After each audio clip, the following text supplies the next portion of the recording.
po, talagang ginalaw niya. Ang ibig sabihin nun, mayroon na tayong prayer, ano ang tawag doon? King touch yan.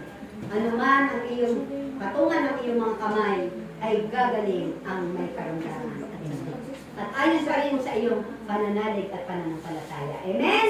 Palakpakan po natin ng malakas na ang ating buhay na Panginoon! Maraming palakpak! Maraming grasya! Ayan! Alag na mga palakpak ng mga kapatira natin para kay Amang Yahweh! Amen!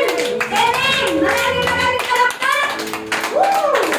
Tuloy ako talagang mahiwaga ang Diyos. Amen? Sa iyong humipo sa bawat isa sa atin, ginamit lamang ang ating kapatid na siya ang manalangin sa ating lahat. Natunay nga po na ayon sa iyong isip, sa iyong pananalig at paniniwala sa ating Panginoon, magagawa ng Diyos. Ang sabi nga ng ating nag-opening prayer kanina sa ating nagdasal na makakapangyarihan. Sobra